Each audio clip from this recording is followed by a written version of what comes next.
sure it will be a pleasant surprise. Here, bilhin mo yung mga vitamins na yan. It will help you and your baby. Doc? Yes? Kung okay lang sana, huwag niyo naman sabihin sa asawa ko. Ako na lang magsasabi. Like you said, I want it to be a pleasant surprise. Oh, of course, dear, if you say so. Ikaw mag-alala. Sikreto natin yan.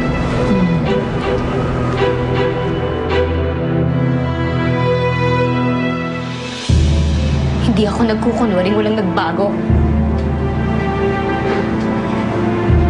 Dahil mula pagkising ko, hanggang sa bago ako pumikit sa gabi, nakikita ko na malaki ang pinagbago, James. Oo. James, nabulag ka. Pero tingin mo lang naman yung nawala eh. Ang importante, buhay ka, pa.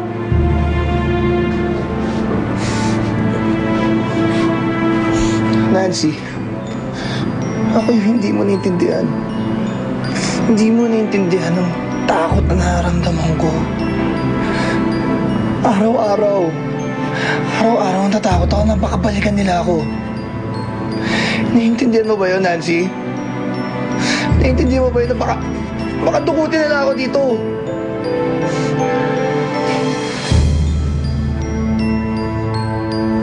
Wala kaming problema, pero meron kaming malaking pinoproblema. Ano yun? Makatulong ako. No offense, Nick, but I doubt it. Nalaman ni Ralph na anak niya si Nancy, Nick. At naghahanap siya ng paraan upang mapatunayan totoo ito. Si Nancy, yung kapatid ni Clarissa? Kay Nati? Oo. And don't you misjudge him. Dati pa palang magkakarugtong mga buhay natin, Nick. Isipin mo naman, ang pinaka-inaasam-asam na apelido ni Clarissa sa kapatid niya pala. Iba talaga magbiro ang tadhana. Alam niyo kaya ito?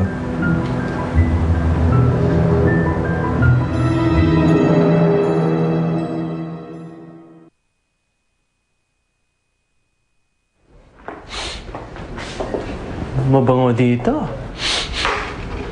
What's the occasion, hon? Wala lang. Gusto lang kita ipagluto.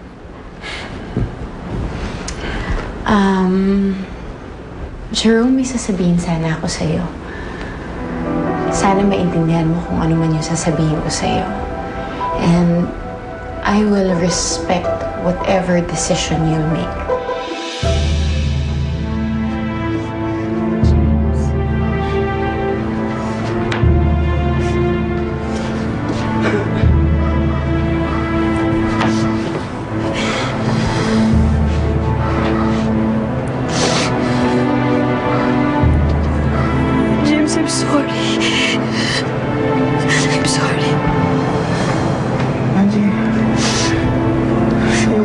Sorry ka sa akin palagi.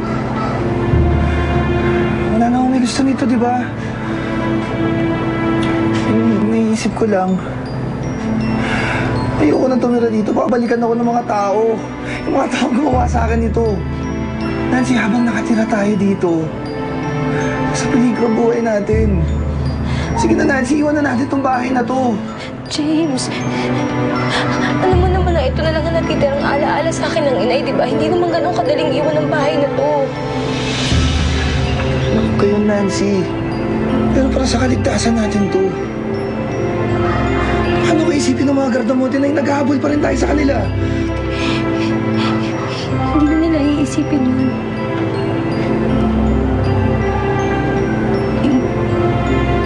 Nagurong lang naman ang kaso ang hiningi sa akin ni Clarissa. Sino? Si Clarissa Lagutos ito?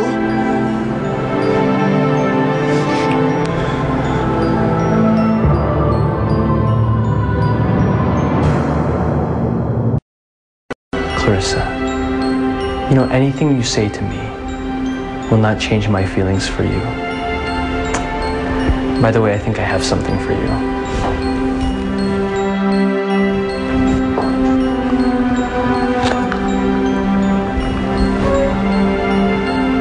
Jerome, hindi na kailangan yan.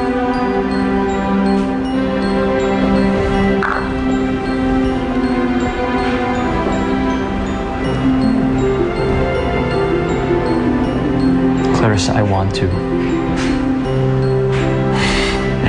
It's my dream to have you as my wife, and someday we'll have kids. Yan ang pinaka-importante sa akin. You know, I'm just glad you're happy.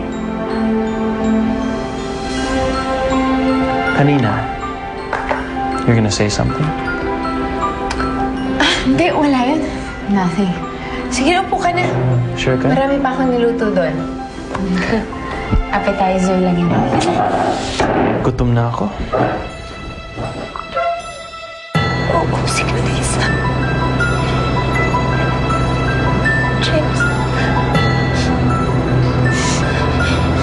Kung mababalik ko lang ang panahon. James, makikinig ako sa'yo. Hindi ako magdedemanda. Hindi ko naman akalain na magagawa to sa atin ng sarili ko pang kapatid eh. Kaya wala na nga lang ako magawa kundi humingi na lang ng humingi ng patawad sa'yo kasi yun ang magagawa ko ngayon. Pero si Clarissa at ang mga Gardamonte na yan, hanggat nabubuhay ako, hindi ko sila mapapatawad sa ginawa nila sa'yo.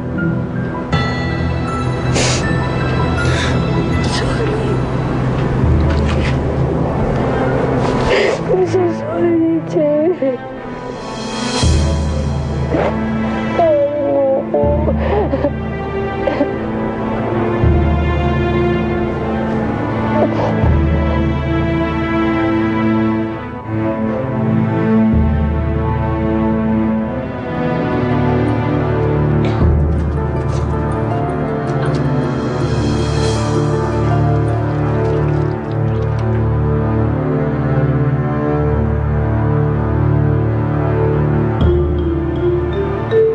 Pwedeng matuloy ang pagbubuntis ko kung gusto ko makasal ako kay Jerome.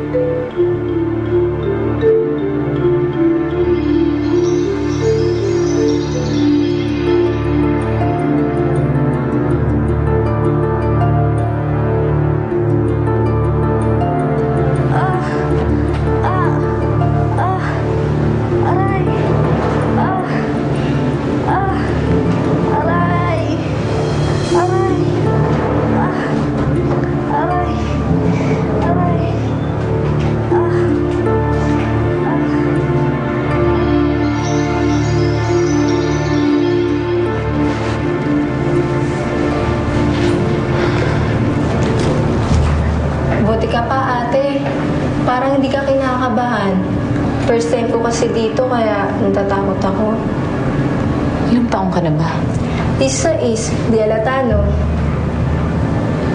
Wala kasi kami pambubuhay sa baby ko. Kaya sabi ng nanay ko, pumunta na lang daw ako dito. Ikaw, ate, bakit ka nandito? Mukha ka namang mayaman, ah. Sigurado ako, may pambibili ka ng gatas sa baby mo.